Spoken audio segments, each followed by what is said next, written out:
How long have I lived in Marathon? I've lived in Marathon 42 years. I hitchhiked down from New Jersey in 1972 when I was 17 and was lucky enough to find myself in the Florida Keys, and a year later in 73 I came to Marathon, been here ever since.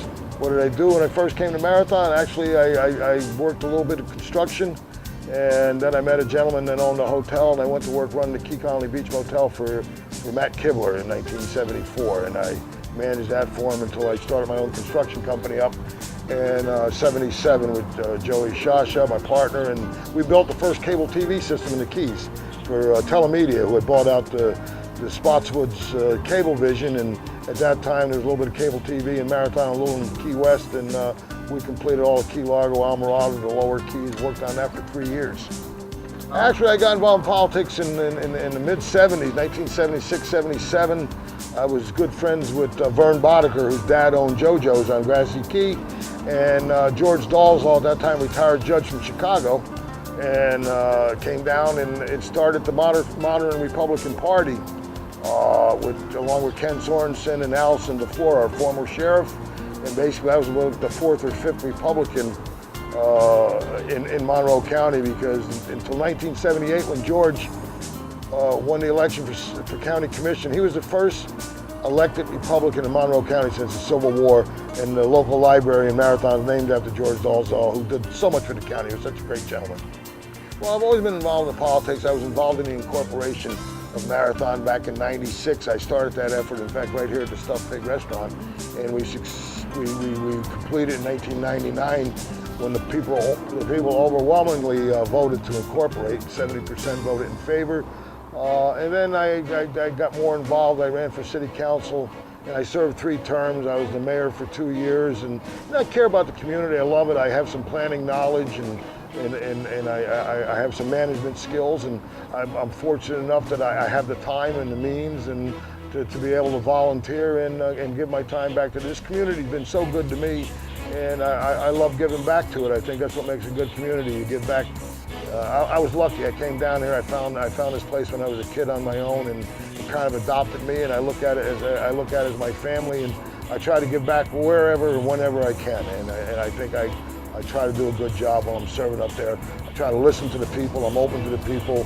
My objectives and my opinion are always open. I'm accessible. People can always find me here in the morning or cleaning up in the afternoon. The people in Marathon know me, and they know I'm always willing to listen and help them out any way I can. Well, the first time I ran for council was 2005, and I lost by 40 votes, and then I ran again in 2007, 2009, and 2011, and luckily I actually was the top vote getter in 07 and 09, and in 011 the people gave me the honor that I didn't even have a challenger, and I was elected unchallenged in 011, which I thought was quite an honor. And I try to do a good job. I helped bring the wastewater system to Marathon, which has enabled all the development and redevelopment of our older established businesses, restaurants. Without the wastewater, none of the restaurants had the capacity to upgrade. All these, the Lulu's in Gulfside Village and John's on 37th Street, and even the overseas redevelopment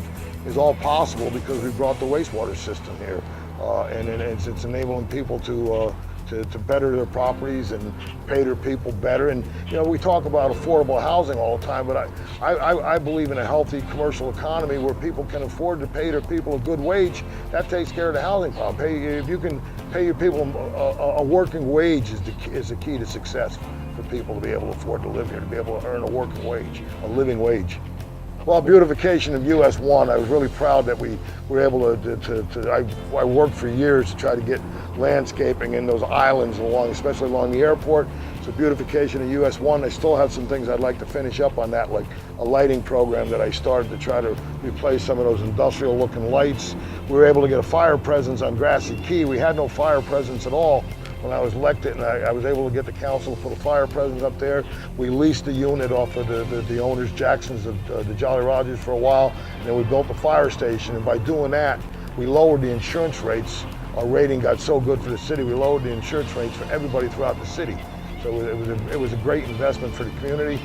And again, some of the work I've done on the comprehensive land use plan and the land development regulations to make it possible for people to put their houses and their businesses back in place where they are, whether they're conforming or non-conforming. You know, we have such an issue down here with FEMA and the size of our lots now. A lot of the new regulations prevented people from bringing back their properties the way they wanted to, and I've made it possible, and along with the council, the city's made it possible to work with the people, be a friendly, a user-friendly city, and serve the citizens. That's our job.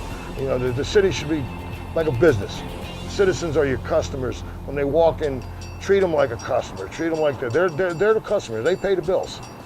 Well, some of the things I want to see done is, number one, is to work on beautifying, finish some of the work along US 1 to finish beautifying the city. But then also, we have to be very careful. We put the infrastructure in to enable this development and redevelopment, but you know, we don't want it. We need managed growth. We have a very fragile economy down. We have a very fragile environment, and we have to be careful that we don't damage it. And we want people investing down here, but I want people to come down who invest in the community, who's going to live here, run their businesses.